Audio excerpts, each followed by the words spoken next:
ಸಮಾಜದಲ್ಲಿ ಮಾನಸಿಕ ರೋಗ ಅಥವಾ ಮಾನಸಿಕ ಲಕ್ಷಣಗಳನ್ನ ಯಾವಾಗ್ಲೂ ಪಾಗಲ್ ಎಂದು ಪರಿಗಣಿಸಲಾಗಿದೆ ಮತ್ತು ಇದನ್ನು ಕುರಿತು ಯಾವಾಗ್ಲೂ ನಕಾರಾತ್ಮಕ ಮನೋಭಾವ ಅಥವಾ ನಕಾರಾತ್ಮಕ ಚಿಂತನೆ ನಮ್ಗೆ ಕಾಣಿಸುತ್ತೆ. ನಿಜಾಂಶವೇನೆಂದ್ರೆ ಕಳೆದ ಕೆಲವು ವರ್ಷಗಳಲ್ಲಿ ಈ ಮಾನಸಿಕ ರೋಗಗಳ ಬಗ್ಗೆ ಆಳವಾದ ಮತ್ತು ವೈಜ್ಞಾನಿಕ ಅಧ್ಯಯನ ನಡೆಯಲಾಗಿದೆ. ಅದಕ್ಕಾಗಿ ನಾನು ಡಾಕ್ಟರ್ ಚಂದ್ರಶೇಖರ್, ವೃತ್ತಿಯಲ್ಲಿ ನಾನು ಸೈಕಿಯಾಟ್ರಿಸ್ಟ್ ಅಂದ್ರೆ ಮನೋವೈದ್ಯನು. ಹಿಂದಿನ 15 ವರ್ಷಗಳಿಂದ ನಾನು ಸೈಕಿಯಾಟ್ರಿಸ್ಟ್ ಆಗಿ ಪ್ರಾಕ್ಟೀಸ್ ಮಾಡ್ತಿದ್ದೀನಿ. ನನ್ನ ಅನುಭವದಿಂದ ನಾನು ಇಂದು ನಿಮಗೆ ಹೇಳಲು ಹೋಗ್ತಿದ್ದೇನೆ. ಒಂದು ಮಾನಸಿಕ ರೋಗದ ಹೆಸರು ಎಂಗ್ಸೈಟಿ ಮತ್ತು ಡಿಪ್ರೆಷನ್.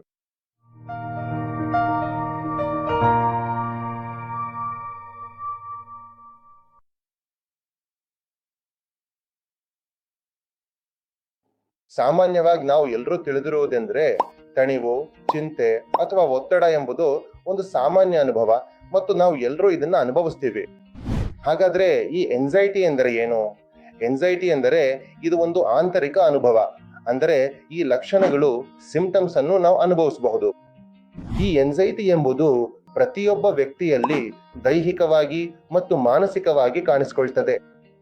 ಆದ್ರೆ ಈ ಎಂಗ್ಸೈಟಿ ಪ್ರತಿಕ್ರಿಯೆ ಪ್ರತಿಯೊಬ್ಬ ವ್ಯಕ್ತಿಯಲ್ಲಿ ವಿಭಿನ್ನವಾಗಿ ಕಾಣಬಹುದು.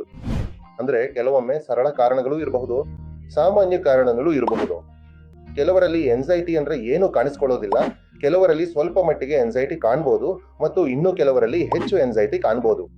ಹೆಚ್ಚು ಎಂದ್ರೆ 10 ಅಥವಾ 15 ಪಟ್ಟು ಹೆಚ್ಚು ಈ ಎಂಗ್ಸೈಟಿ ಕಾಣಿಸ್ಬೋದು. ಮತ್ತು ಈ ಎಂಗ್ಸೈಟಿ ಕೆಲವೊಮ್ಮೆ 24 ಗಂಟೆ, ವಾರದ 7 ದಿನಗಳು, ಕೆಲವೊಮ್ಮೆ ಕೆಲವು ಸಂದರ್ಭಗಳಲ್ಲಿ ಕಾಣಿಸ್ಬೋದು. ಸಾಮಾನ್ಯವಾಗಿ ಈ ಎಂಗ್ಸೈಟಿ ಪ್ರತಿಕ್ರಿಯೆ ವ್ಯಕ್ತಿಯ ವ್ಯಕ್ತಿತ್ವದಲ್ಲಿ ಅವನ ಸ್ವಭಾವದ ಪ್ರಕಾರ ಕಾಣಿಸಬಹುದು. ಕೆಲವು ಜನರಲ್ಲಿ ತಕ್ಷಣದ ಎಂಗ್ಸೈಟಿ ಅಂದ್ರೆ ತಕ್ಷಣವೇ ಸ್ವಲ್ಪ ಸಮಯದಲ್ಲಿ ಕಾಣಬಹುದು ಮತ್ತು ದೀರ್ಘಕಾಲ ಈ ಎಂಗ್ಸೈಟಿ ಕಾಣಿಸಿದ್ರೆ ಅದನ್ನು ಕ್ರಾನಿಕ್ ಎಂಗ್ಸೈಟಿ ಎಂದು ಕೂಡ ಕರೆಯಬಹುದು. ಈ ಎಂಗ್ಸೈಟಿ ಹೇಗೆ ಪ್ರಭಾವ ಬೀರುತ್ತೆ ಎಂಬುದರ ಬಗ್ಗೆ ನಾವು ಮಾತಾಡೋಣ. ಇನ್ನು 110 ವರ್ಷಗಳ ಹಿಂದೆ ಹ್ಯಾನ್ಸ್ ಎಂಬವರಿದ್ರು. ಸಾಲೆ ಎಂಬ ಹೆಸರಿನ ಒಬ್ಬ ವಿಜ್ಞಾನಿ ಇದ್ರು. ಅವರು ಒಂದು ಸಿದ್ಧಾಂತವನ್ನು ನೀಡಿದ್ರು. ಅದನ್ನು ಜನರಲ್ ಅಡಾಪ್ಟೇಷನ್ ಸಿಂಡ್ರೋಮ್ ಅಥವಾ GAS ಸಿಂಡ್ರೋಮ್ ಎಂದು ಕರೆಯಲಾಗುತ್ತಿತ್ತು.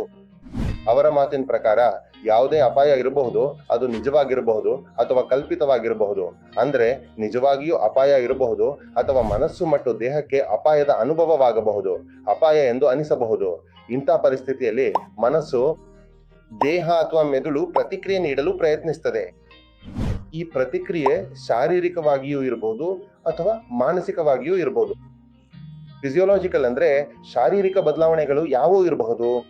ಯಾವುದೇ ಅಪಾಯ ಇದ್ದಾಗ, ಆ ಪರಿಸ್ಥಿತಿಯಲ್ಲಿ ಎಂಗ್ಸೈಟಿ ಉಂಟಾದಾಗ ಭಯವಾಗೋದು, ಹೃದಯದಲ್ಲಿ ತೀವ್ರತೆ ಅಥವಾ ತೊಂದರೆ ಅನುಭವಿಸೋದು, ಗಾಬರಿಯಾಗೋದು, ಬಾಯಾರಿಕೆ ಇವಂತಹ ಲಕ್ಷಣಗಳು ಕಾಣಿಸ್ಕೊಳ್ತವೆ.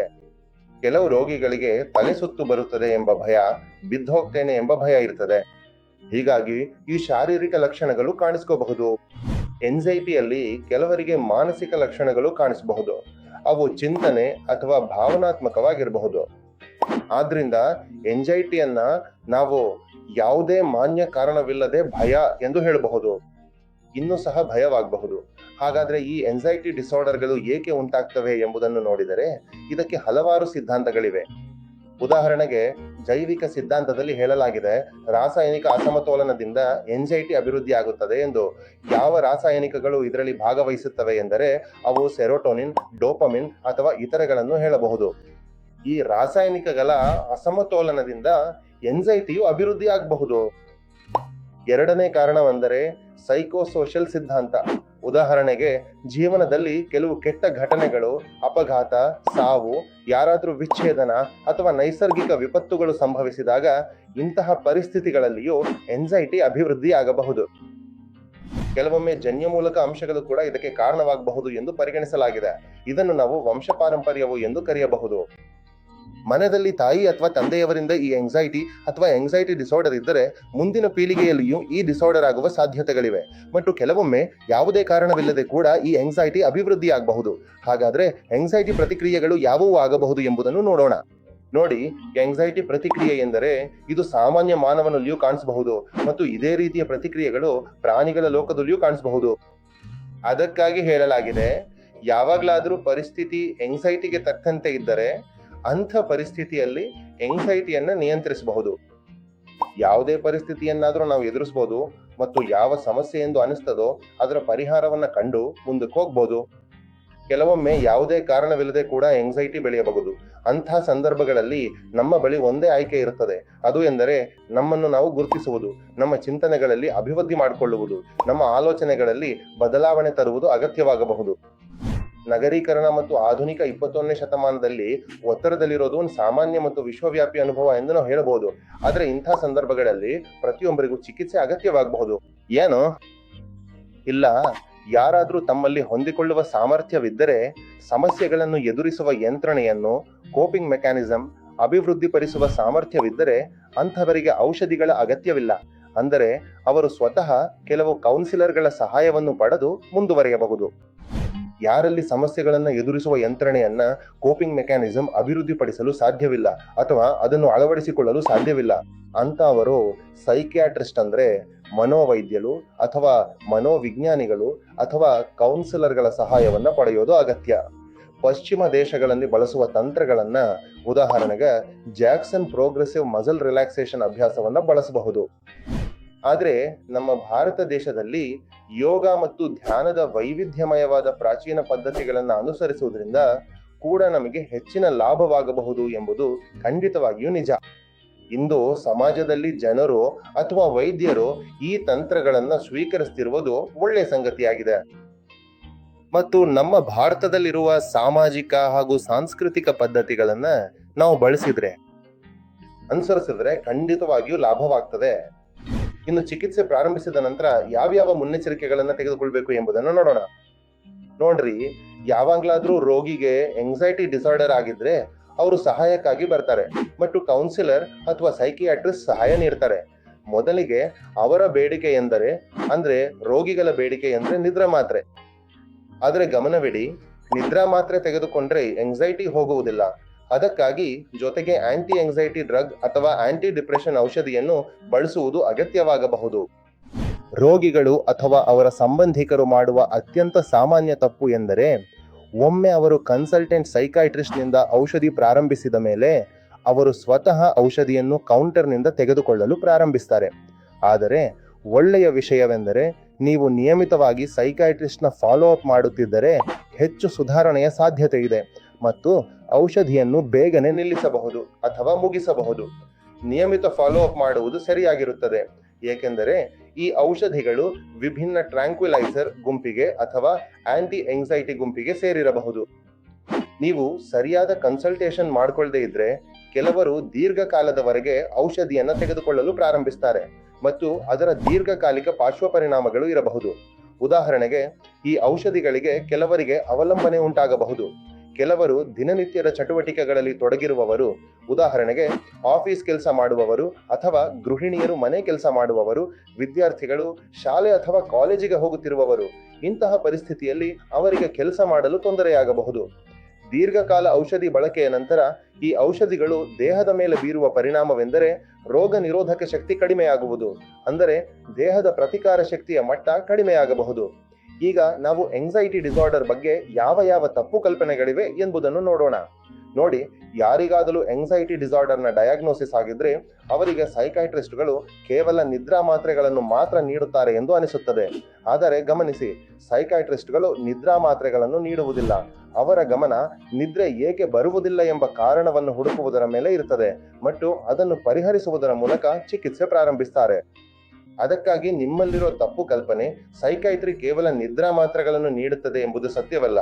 ನಿದ್ರೆ ಏಕೆ ಬರುವುದಿಲ್ಲ ಎಂಬುದರ ಚಿಕಿತ್ಸೆ ಮಾಡಲಾಗುತ್ತೆ. ನಾನು ಸ್ಪಷ್ಟಪಡಿಸಲು ಇಚ್ಛಿಸ್ತೇನೆ, ಇಂದಿನ 21ನೇ ಶತಮಾನದಲ್ಲಿ ಫಾರ್ಮಾ ಮತ್ತು ಲಾಜಿಕ್ ವಿಜ್ಞಾನದಲ್ಲಿ ಬಹಳಷ್ಟು ಅಭಿವೃದ್ಧಿ ನಡೆದಿದೆ. ಇಂದು ಹೊಸ ಔಷಧಿಗಳು ಲಭ್ಯವಿವೆ. ಹಾಗೆಂದ್ರೆ ಆಂಟಿ ಎಂಗ್ಸೈಟಿ ಡ್ರಗ್ಗಳು, ಆಂಟಿ ಡಿಪ್ರೆಷನ್ಗಳು, ಬೆನ್ಜೋಡಯಾಜೆಪಿನ್ಗಳು, ಸ್ಲೀಪಿಂಗ್ ಪಿಲ್ಸ್ ಎಂದು ನಾವು ಹೇಳ್ಬೋದು. ಇವುಗಳ ಅಭಿವೃದ್ಧಿ ಇತ್ತೀಚೆಗೆ ನಡೆದಿದೆ. ಆದ್ದರಿಂದ ಚಿಕಿತ್ಸೆಗಾಗಿ ಹಲವಾರು ಆಯ್ಕೆಗಳಿವೆ ಮತ್ತು ಔಷಧಿಗಳಿಂದ ಶೀಘ್ರ ಫಲಿತಾಂಶ ಕಾಣಬಹುದು. ಈಗ ಆಂಟಿ ಎಂಗ್ಸೈಟಿ ಔಷಧಿಗಳ ಬಗ್ಗೆ ಒಂದು ತಪ್ಪು ಕಲ್ಪನೆ ಇದೆ. ಅದು ಎಂದರೆ ಅವು ಸ್ಲೀಪಿಂಗ್ ಪಿಲ್ಸ್ ಎಂದು. ನೋಡಿ, ಎಲ್ಲ ಆಂಟಿ ಎಂಗ್ಸೈಟಿ ಔಷಧಿಗಳು ಸ್ಲೀಪಿಂಗ್ ಪಿಲ್ಸ್ ಅಲ್ಲ. ಹಾಗೆ ಎಲ್ಲ ಸ್ಲೀಪಿಂಗ್ ಪಿಲ್ಸ್ಗಳು ಆಂಟಿ ಎಂಗ್ಸೈಟಿ ಔಷಧಿಗಳು ಅಲ್ಲ. ಇವು ವಿಭಿನ್ನ ಗುಂಪುಗಳಾಗಿವೆ, ವಿಭಿನ್ನ ರೀತಿಯ ಕ್ರಿಯೆ ಇದೆ. ಒಂದು ಸಾಮಾನ್ಯ ಸಂಗತಿ ಎಂದರೆ ನಮ್ಮ ಕುಟುಂಬದವರು, ಸ್ನೇಹಿತರು, ಸಂಬಂಧಿಕರು ಅಥವಾ ಹಿರಿಯರು ಹೇಳುತ್ತಾರೆ, ಟೆನ್ಷನ್ ತೆಗೆದುಕೊಳ್ಳಬೇಡ, ಈ ಎಂಗ್ಜೈಟಿ ಎದುರಿಸಲು ಮನಸ್ಸನ್ನು ಬಲಪಡಿಸು, ಶಕ್ತಿಶಾಲಿಯಾಗು, ಹೀಗಾದರೆ ಇದರಿಂದ ಹೊರಬರಬಹುದು. ಆದರೆ ಗಮನಿಸಿ, ಮನಸ್ಸು ಬಲವಾಗಿದ್ದರೂ ಈ ರೋಗ ಬರಬಹುದು. ಅಂದರೆ ಮನಸ್ಸಿನ ಬಲ ಅಥವಾ ದುರ್ಬಲತೆ ಈ ಎಂಗ್ಜೈಟಿ ಡಿಸಾರ್ಡರ್ಗೆ ಕಾರಣವಲ್ಲ. ಈ ಎಂಗ್ಜೈಟಿ ಡಿಸಾರ್ಡರ್ ಯಾರಿಗಾದರೂ ಯಾವ ಸಂದರ್ಭದಲ್ಲಾದರೂ ಬರಬಹುದು. ಆದ್ದರಿಂದ ಎಂಗ್ಜೈಟಿ ಡಿಸಾರ್ಡರ್ನ ಸಂದರ್ಭದಲ್ಲಿ ಮನಸ್ಸನ್ನು ಬಲಪಡಿಸು, ಒಳ್ಳೆಯ ಕೆಲಸಗಳನ್ನು ಮಾಡು, ಯೋಗ ಮಾಡು, ಪ್ರಾಣಾಯಾಮ ಮಾಡು, ಧ್ಯಾನ ಮಾಡು, ಇವುಗಳಿಂದ ನಿಮಗೆ ಬದಲಾವಣೆ ಕಾಣಬಹುದು. ಆದರೆ ನಾನು ಈಗಾಗಲೇ ಹೇಳಿದ್ದೇನೆ, ಈ ವಿಧಾನಗಳಿಂದ ಬದಲಾವಣೆ ಕಾಣಿಸದಿದ್ದರೆ ನಿಮಗೆ ಸೈಕಿಯಾಟ್ರಿಸ್ಟ್ ಅಥವಾ ಮನೋವೈಜ್ಞಾನಿಕರ ಸಹಾಯ ಅಗತ್ಯ. ಸಾಮಾನ್ಯವಾಗಿ ಕಾಣುವ ಎಂಗ್ಜೈಟಿ ಡಿಸಾರ್ಡರ್ಗಳು ಎಂದರೆ ಜನರಲೈಸ್ಡ್ ಎಂಗ್ಜೈಟಿ ಡಿಸಾರ್ಡರ್, ಪ್ಯಾನಿಕ್ ಡಿಸಾರ್ಡರ್, ಫೋಬಿಯಾದ ವಿವಿಧ ರೂಪಗಳು. ಪರಿಸ್ಥಿತಿಗೆ ಅನುಗುಣವಾಗಿ, ಡಯಾಗ್ನೋಸಿಸ್ಗೆ ಅನುಗುಣವಾಗಿ ನಾವು ರೋಗಿಗೆ ಚಿಕಿತ್ಸೆ ನೀಡಬಹುದು. ಚಿಕಿತ್ಸೆ ಅವಧಿ ಕೆಲವೊಮ್ಮೆ 3 ರಿಂದ 4 ತಿಂಗಳು ಇರಬಹುದು, ಕೆಲವೊಮ್ಮೆ 6 ರಿಂದ 8 ತಿಂಗಳು ಬೇಕಾಗಬಹುದು, ಕೆಲವೊಮ್ಮೆ 1 ರಿಂದ 1.5 ವರ್ಷಗಳವರೆಗೆ ಅಗತ್ಯವಿರಬಹುದು. ಕೊನೆಗೆ ನಾನು ಮತ್ತೆ ಹೇಳಲು ಇಚ್ಛಿಸುತ್ತೇನೆ, ಡಿಸಾರ್ಡರ್ ಒಂದು ಮಾನಸಿಕ ಕಾಯಿಲೆ, ಯಾರಿಗಾದರೂ ಬರಬಹುದು. ಇಂತಹ ಸಂದರ್ಭಗಳಲ್ಲಿ ನೀವು ಕೋಪಿಂಗ್ ಮೆಕ್ಯಾನಿಸಮ್ ಅಭಿವೃದ್ಧಿಪಡಿಸಿ ಹೊರಬರಲು ಪ್ರಯತ್ನಿಸಬಹುದು.